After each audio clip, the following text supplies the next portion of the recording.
റുവാണ്ടയിലൂടെയുള്ള സഞ്ചാരത്തിനിടയിൽ ഞാൻ ന്യാൻസ എന്ന സ്ഥലത്തെ പഴയ രാജകൊട്ടാരത്തിൽ എത്തിയിരിക്കുകയാണ്. എന്റെ കൂടെ വാലന്റൈൻ എന്ന ഗൈഡുണ്ട്.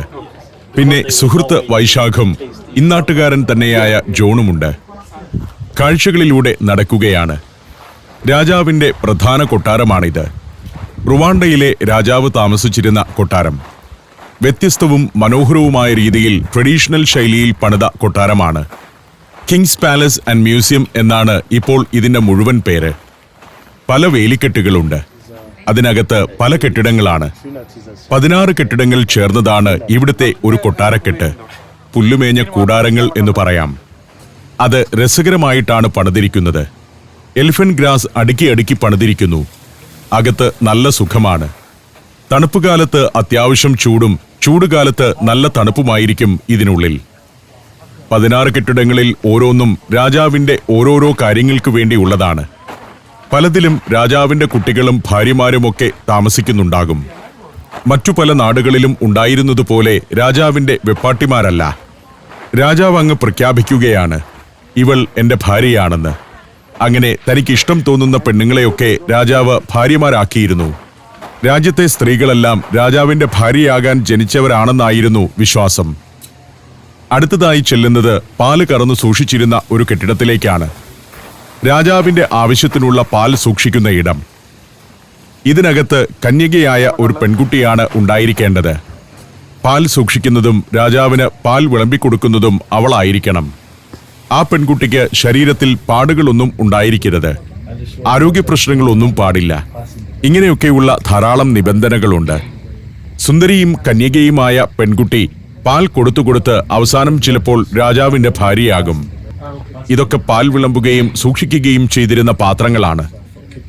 പാൽ മാത്രമല്ല, തൈര്, മോര്, പാൽക്കട്ടി ഇങ്ങനെയൊക്കെ പല സാധനങ്ങൾ ഉണ്ടാക്കിയിരുന്നു. അതിന്റെയൊക്കെ കസ്റ്റോഡിയൻ ഈ വീട്ടിൽ താമസിക്കുന്ന പെൺകുട്ടിയായിരുന്നു.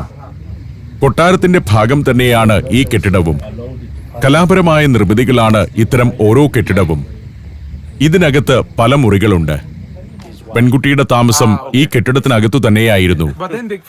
ആ കഥയാണ് വാലന്റൈൻ പറയുന്നത്.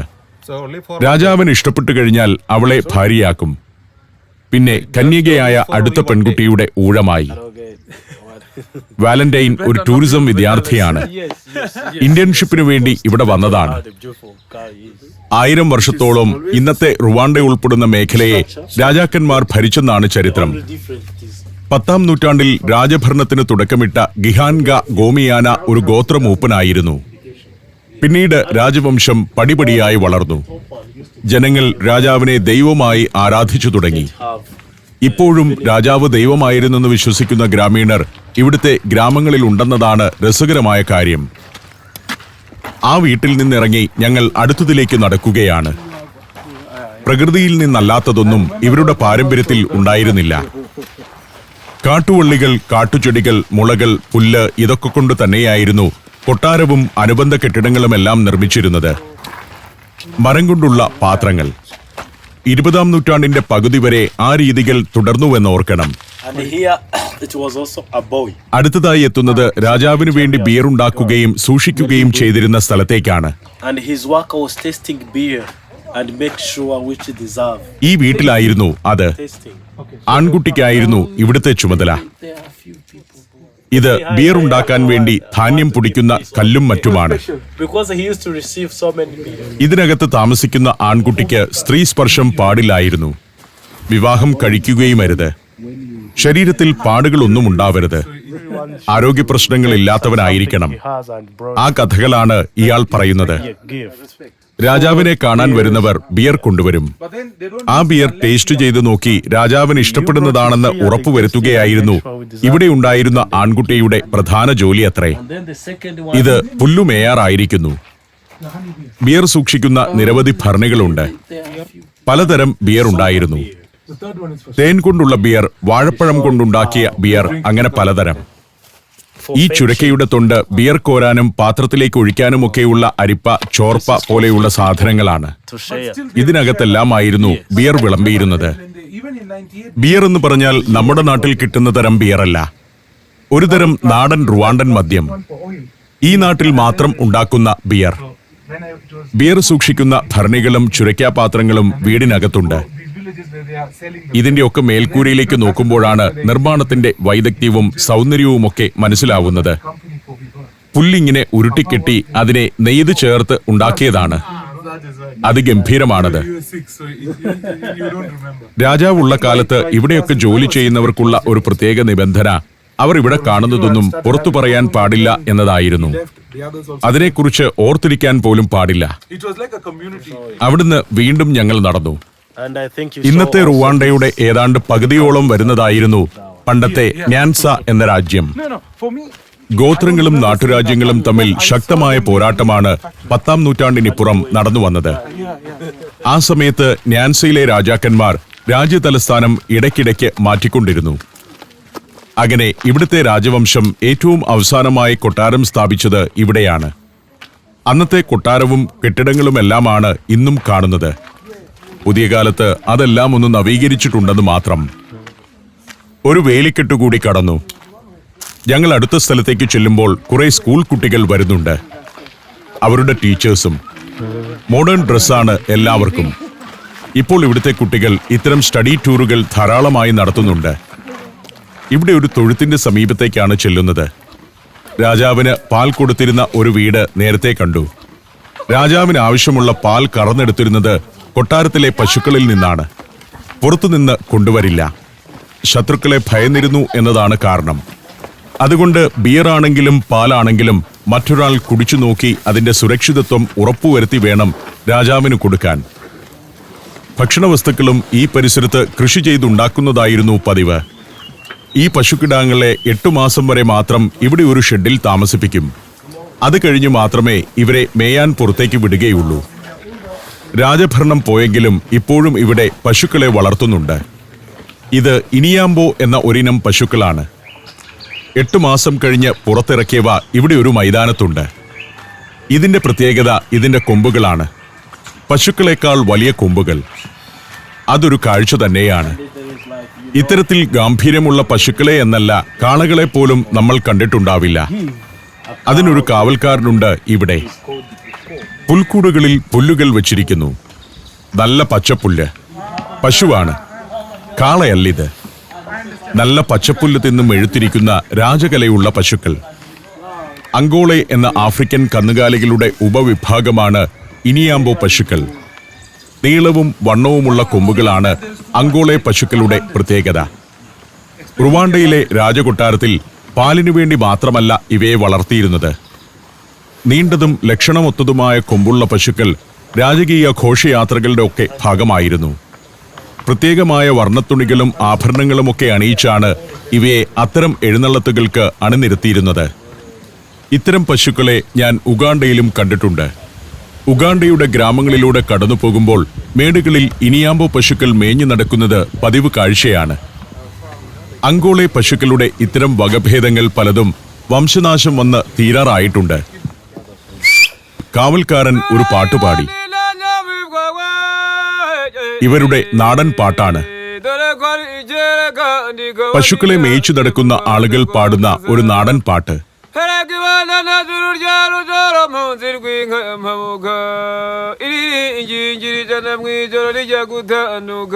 രാജഭരണകാലത്ത് രാജാവിന്റെ പശുക്കളെ നന്നായി പരിപാലിക്കണമെന്ന് നിഷ്കർഷയുണ്ടായിരുന്നു.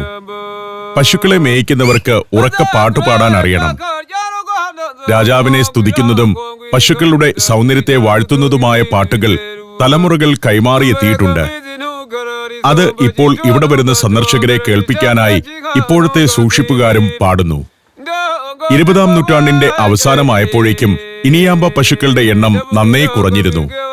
തുടർന്ന് റുവാണ്ട അഗ്രികൾച്ചറൽ ബോർഡ് ഇവയുടെ പ്രത്യേക സംരക്ഷണ പദ്ധതി പ്രഖ്യാപിച്ചു. അവരാണ് 2008-ൽ 30 പശുക്കളെ ഈ മ്യൂസിയത്തിന് നൽകിയത്. പാട്ട് അവസാനിപ്പിക്കാറായിരിക്കുന്നു. പശുക്കളെ ശിക്ഷിക്കാനുള്ള വടിയും ചൊറിഞ്ഞുകൊടുക്കാനുള്ള ഉണക്കച്ചുള്ളികളുമൊക്കെയാണ് കയ്യിലിരിക്കുന്നത്. പശുനോട്ടക്കാരൻ ഒരു കുഴലെടുത്തു.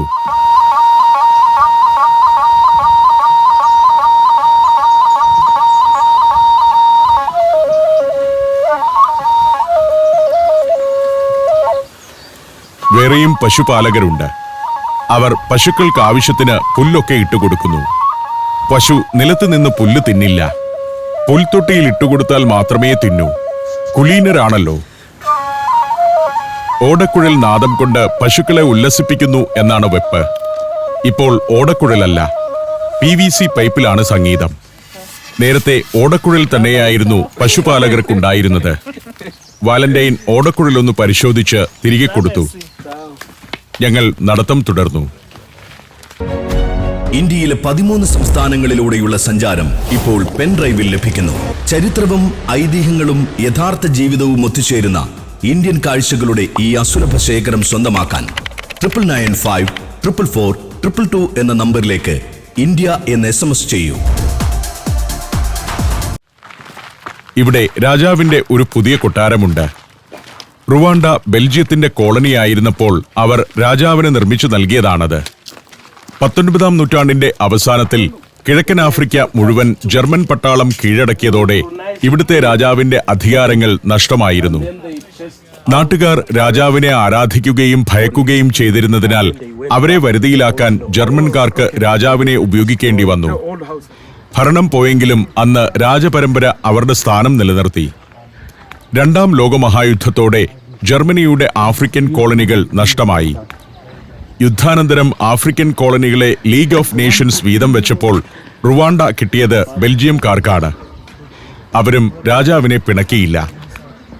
രാജാവ് പുല്ലു വീട്ടിൽ കിടന്നുറങ്ങിയാൽ പോരാ എന്ന് പറഞ്ഞ് ബെൽജിയംകാർ പരിഷ്കാരമുള്ളൊരു വീട് പണിതുകൊടുത്തതാണ് ഈ കാണുന്നത്. ഇതും കിങ്സ് പാലസ് എന്നു തന്നെ ഇപ്പോൾ അറിയപ്പെടുന്നു. ബെൽജിയൻ ആർക്കിടെക്റ്റുകളുടെ ഡിസൈനിൽ ആർട്ട് ഡെക്കോ ശൈലിയിൽ നിർമ്മിച്ചതാണ് ഈ കൊട്ടാരം. പുറമേ നിന്ന് കാണുമ്പോൾ വലിയ കൊട്ടാരമാണെന്ന് തോന്നില്ലെങ്കിലും ഇതിനുള്ളിൽ എല്ലാ സൗകര്യങ്ങളുമുണ്ട്. വിസിറ്റേഴ്സ് റൂം, നിരവധി ബെഡ്റൂമുകൾ, വലിയ ഹാളുകൾ, പാലും ബിയറും സൂക്ഷിക്കാൻ ബേസ്മെന്റ് സെല്ലാറുകൾ എന്നിവയെല്ലാം അതിൽ ഉൾപ്പെടുന്നു. ഞങ്ങൾ പുറത്തേക്ക് നടക്കുകയാണ്. അപ്പോഴും കൂടുതൽ ടൂറിസ്റ്റുകൾ വന്നുകൊണ്ടിരിക്കുന്നുണ്ട്. ഇവിടുത്തെ കാഴ്ചകൾ കഴിഞ്ഞിരിക്കുന്നു. ഇനി യാത്ര തുടരാം. ഇവിടുത്തെ രാജഭരണത്തിന്റെ കഥകളൊക്കെ ഓർത്തുകൊണ്ട് തന്നെയാണ് ഞാൻ യാത്ര തുടരുന്നത്. 1950-കളായപ്പോഴേക്കും തന്നെ റുവാണ്ടയിൽ ഹുട്ടു, ടുട്സി വംശങ്ങൾ തമ്മിൽ പോരു തുടങ്ങിയിരുന്നു. ടുട്സി വംശജനായ രാജാവിനെ മുൻനിർത്തി ബെൽജിയംകാർ ഇവിടം ഭരിച്ചു പോന്നു. എന്നാൽ 1956-ൽ അന്നത്തെ രാജാവ് റുഡാഹ്വ ഒരു സ്വാതന്ത്ര്യ പ്രഖ്യാപനം നടത്തി. അതോടെ ബെൽജിയംകാരും രാജാവും തമ്മിൽ തെറ്റി. ബെൽജിയം ഹുട്ടുക്കളെ ടുട്സികൾക്കെതിരായി ഇളക്കിവിട്ടു. കലാപം തുടങ്ങി. 1959-ൽ റുഡാഹ്വ രാജാവ് കൊല്ലപ്പെടുകയും ചെയ്തു. റുഡാഹ്വ രാജാവ് മരിച്ചതോടെ അദ്ദേഹത്തിന്റെ സഹോദരൻ കിഗേലി അഞ്ചാമൻ സ്ഥാനമേറ്റു. ദീർഘകാലം റുവാണ്ടയെ ഭരിച്ച ടുട്സി വിഭാഗക്കാരായ രാജവംശത്തിലെ അവസാന രാജാവാകാനുള്ള വിധി കിഗേലി അഞ്ചാമനായിരുന്നു. 2 വർഷം മാത്രമേ അദ്ദേഹത്തിന് ഭരണത്തിൽ തുടരാനായുള്ളൂ. പട്ടാള അട്ടിമറിയിലൂടെ അധികാരഭ്രഷ്ടനായ ആ രാജാവ് കുടുംബസമേതം നാടുവിട്ടു. അമേരിക്കയിൽ സ്ഥിരതാമസമാക്കിയ അദ്ദേഹം 2016 ഒക്ടോബർ 16-നാണ് മരിച്ചത്. സ്കൂളാണ് ഈ കാണുന്നത്. ഇവിടുത്തെ സ്കൂളുകളെല്ലാം നല്ല നിലവാരം പുലർത്തുന്നവയാണ്. രാജഭരണകാലത്ത് ഇന്നാട്ടിലെ സ്ത്രീകളുടെ അവസ്ഥ പരിതാപകരമായിരുന്നു. രാജാവ് തന്നെ ഇഷ്ടം തോന്നുന്ന ഏതു പെണ്ണിനെയും ഭാര്യയാക്കുന്നതായിരുന്നല്ലോ പതിവ്. ഇപ്പോൾ സ്ത്രീകൾക്ക് വലിയ ശക്തിയും സ്വാധീനവും ഉണ്ടായിരിക്കുന്നു. രാജ്യത്തിന്റെ പാർലമെന്റിൽ തന്നെ 61% സ്ത്രീകളാണ്. വലിയ സ്ഥാപനങ്ങളുടെയും സഹകരണ സംഘങ്ങളുടെയും തലപ്പത്ത് സ്ത്രീകളുണ്ട്. രാജ്യത്തെ ക്യാബിനറ്റിലും പകുതിയും സ്ത്രീകളാണ്. ഇവിടുത്തെ ജഡ്ജിമാരിൽ പകുതിയിലേറെ സ്ത്രീകളാണെന്നതാണ് മറ്റൊരു പ്രത്യേകത. വംശഹത്യയുടെ കാലത്ത് 5 ലക്ഷം സ്ത്രീകൾ ബലാത്സംഗത്തിനിരയായ നാടാണ് റുവാണ്ട. യാത്രയിൽ കാണുന്ന വീടുകളൊന്നും വലിയ സമ്പന്നമാണെന്ന് തോന്നുന്നില്ല. തീരെ ദരിദ്രമാണെന്ന് പറയാനുമാവില്ല. പല ആഫ്രിക്കൻ രാജ്യങ്ങളിലും കണ്ട ചെറ്റക്കുടിലുകൾ ഇന്നാട്ടിൽ എവിടെയുമില്ല. ഓടിട്ടതോ ഷീറ്റ് മേഞ്ഞതോ ആയ വീടുകളായിരിക്കും. അതിന് നല്ല ഭിത്തിയുണ്ടാകും. ഞാൻ സിംബാബ്വേയുടെ ഗ്രാമങ്ങളിലേക്കൊക്കെ പോയപ്പോൾ അതീവ ദരിദ്രമായ വീടുകൾ കണ്ടിരുന്നു. അത്രയും ദാരിദ്ര്യം ഇവിടെ കാണാനുമില്ല. എന്നാൽ പൊതുവെ ദരിദ്ര രാജ്യം തന്നെയാണ് റുവാണ്ട. ഇവിടെ പ്രകൃതി സംരക്ഷണത്തിന് വലിയ പ്രാധാന്യമുണ്ട്. വഴിയോരങ്ങളിലും ഒഴിഞ്ഞ സ്ഥലങ്ങളിലുമൊക്കെ മുള നട്ടിരിക്കുന്നത് കാണാം. നദീതീരങ്ങളിലൊക്കെ മുളങ്കാടുകൾ തന്നെയുണ്ട്. The mission of nature Rwanda എന്ന സംഘടനയാണ് ഇവിടെ പ്രകൃതി സംരക്ഷണം ഫലപ്രദമായി നടപ്പാക്കിക്കൊണ്ടിരിക്കുന്നത്. ഏറ്റവും പ്രധാനമെന്നത് വൃത്തിയാണ്. നാട് വൃത്തിയായി കിടക്കണമെന്നത് ഭരണകൂടത്തിന് നിർബന്ധവുമാണ്. മാലിന്യം അശേഷമില്ല. ആഫ്രിക്കയുടെ മറ്റു ഭാഗങ്ങളിലൂടെ പോകുമ്പോൾ പൊതുസ്ഥലങ്ങളിലും വഴിയരികിലും കാണുക പ്ലാസ്റ്റിക് കുപ്പിയൊക്കെയാണെങ്കിൽ ഇവിടെ അങ്ങനെ ഒരു കാഴ്ചയേയില്ല. എത്ര വലിയ പട്ടണമാണെങ്കിലും ഏത് ഉൾഗ്രാമമാണെങ്കിലും വൃത്തിയുണ്ടാവും. കൂടാതെ വഴിയരികിൽ എപ്പോഴും ആളുകളെ കാണാം. ഒരു പട്ടണമുണ്ടെങ്കിൽ അതിനടുത്തു തന്നെ ധാരാളം ആളുകൾ വഴിയിൽ കൂടി നിൽക്കുന്നുണ്ടാകും. നടന്നാണ് എല്ലാവരും പോവുക. നമ്മുടെ നാട്ടിൽ 1/2 കിലോമീറ്റർ പോലും ആളുകൾ നടക്കാറില്ലല്ലോ. ഇവിടെ അങ്ങനെയല്ല. 3-4 കിലോമീറ്ററുകൾ ആളുകൾ നടന്നേ പോകൂ. ഇപ്പോൾ ഹുയെ എന്ന ഒരു പട്ടണത്തിലേക്കെത്തി. ഹുയയുടെ പഴയ പേര് ബുട്ടാരെ എന്നാണ്. പഴയ രാജതലസ്ഥാന നഗരമാണിത്. ബെൽജിയംകാരുടെ കാലത്ത് ബുട്ടാരെയായിരുന്നു തലസ്ഥാനം. ബുട്ടാരെ വളരെ ആസൂത്രിതമായ പട്ടണമാണ്. നേർരേഖയിലുള്ള പാതകൾ, വഴിയരികിൽ മരങ്ങൾ, ഉദ്യാനങ്ങൾ, വൃത്തിയുള്ള തെരുവോരങ്ങൾ. ബുട്ടാരയിൽ വലിയൊരു യൂണിവേഴ്സിറ്റിയുണ്ട്. National university of Rwanda. ഒരു എഡ്യൂക്കേഷണൽ ഹബ്ബാണ് ബുട്ടാരെ. ധാരാളം ഹോസ്റ്റലുകൾ, വിദ്യാർത്ഥികൾക്കുള്ള നിരവധി ഫെസിലിറ്റികൾ, പല കോളേജുകൾ, സ്കൂളുകൾ എന്നിവയെല്ലാമുണ്ട്. ഞങ്ങൾക്ക് നല്ല വിശപ്പുണ്ട്. എന്തെങ്കിലും ഭക്ഷണം കഴിച്ചിട്ട് പോകാമെന്നായപ്പോൾ ഇവിടെ ഒരു ചൈനീസ് റെസ്റ്റോറന്റ് ഉണ്ട്, അവിടെ കയറാമെന്ന് വൈശാഖ് പറഞ്ഞു. ഇവിടെ പല പട്ടണങ്ങളിലും ചൈനീസ് റെസ്റ്റോറന്റുകളുണ്ട്. ഇവിടെ ധാരാളം ചൈനക്കാരുമുണ്ട്. ചൈനക്കാരാണ് ഈ രാജ്യത്ത് വലിയ തോതിൽ ഇൻവെസ്റ്റ്മെന്റ് നടത്തിക്കൊണ്ടിരിക്കുന്നത്. ഇവിടുത്തെ റോഡ് പണി, കെട്ടിടം പണികൾ ഇവയെല്ലാം ചൈനീസ് കമ്പനികളാണ് ഏറ്റെടുത്തു നടത്തുന്നത്. അതുകൊണ്ടാവാം എല്ലാ പട്ടണത്തിലും ചൈനീസ് റെസ്റ്റോറന്റ് ഉണ്ട്. ഈ റെസ്റ്റോറന്റിൽ കയറുമ്പോൾ നമ്മൾ ചൈനയിൽ ചെന്നതുപോലെയാണ്. അവിടെ നിന്ന് കൊണ്ടുവന്ന അതേ കസേരകൾ. ചൈനയിൽ ചെന്നാലും ഇതേ കസേരകളായിരിക്കും റെസ്റ്റോറന്റുകളിൽ കാണുക. Can I give you the order? 1 hot plate beef and chicken, egg fried rice. 1 egg fried rice and 1 chicken fried rice. Okay. പെൺകുട്ടി വന്നു. നല്ല ഡ്രസ്, നല്ല ഇംഗ്ലീഷ്. ഭക്ഷണം ഓർഡർ ചെയ്തു. ഒരു എഗ് ബിരിയാണി, ഒരു ചിക്കൻ ബിരിയാണി, ഒരു ബീഫ് സിസ്ലർ. ഇതൊക്കെയാണ് ഓർഡർ ചെയ്തത്. പാനീയങ്ങളും പറഞ്ഞു. അതിൽ ഒരെണ്ണം ബിയറുമായിരുന്നത്രേ. അറിയാതെ പറ്റിപ്പോയതാണ്. ഡ്രൈവ് ചെയ്യുന്നയാൾ ബിയർ പോലും കുടിക്കരുത്. ഡ്രൈവിംഗ് നിയമങ്ങളൊക്കെ ഇവിടെ കർശനമാണ്. പാവം വൈശാഖ്. എഗ് ഫ്രൈഡ് റൈസ് ആദ്യമെത്തി. ഒരാൾ കഴിച്ചാൽ തീരാത്തത്ര ഹെവിയാണത്. എല്ലാവർക്കും കൂടി ഒരൊറ്റ ഫ്രൈഡ് റൈസ് പറഞ്ഞാൽ മതിയായിരുന്നെന്ന് ഞങ്ങൾക്ക് മനസ്സിലായി. Chicken to come. Yeah. നല്ല ഗംഭീരൻ എഗ് ഫ്രൈഡ് റൈസ്. അതിന്റെ അനുസാരികളും കൊണ്ടുവന്നു വെച്ചു. ഈ റെസ്റ്റോറന്റിന്റെ ഉടമസ്ഥൻ ചൈനക്കാരൻ തന്നെയാണ്. അതുകൊണ്ട് തന്നെ ഒതന്റിക് ചൈനീസ് ഫുഡാണ്. ബീഫ് സിസിലർ വന്നു. നല്ല ചുട്ടുപഴുത്ത കല്ലിന്മേൽ തിളച്ചുകൊണ്ടിരിക്കുന്ന ബീഫ്. കല്ലോടുകൂടി തന്നെയാണ് കൊണ്ടുവന്നിരിക്കുന്നത്. അതിന്റെ സ്മെൽ അവിടെയാകെ പടർന്നു. വൈശാഖ് ആനന്ദ തുന്തിലനായിട്ടങ്ങനെ ഇരിക്കുകയാണ്. ചൈനീസ് ഫുഡ് ഇന്ത്യയിലൊഴികെ ബാക്കി എവിടെ കഴിച്ചാലും മറ്റൊരു രുചിയാണെന്ന് എനിക്ക് തോന്നി. റുവാണ്ടൻ വംശഹത്യയ്ക്ക് ശേഷം ഈ നാട്ടിൽ വികസനത്തിനായി $20 മില്യൺ ചൈന നൽകിയത്. പിന്നീടവർ ഇവിടുത്തെ പല നിർമ്മാണ പ്രവർത്തനങ്ങളും ഏറ്റെടുത്തു.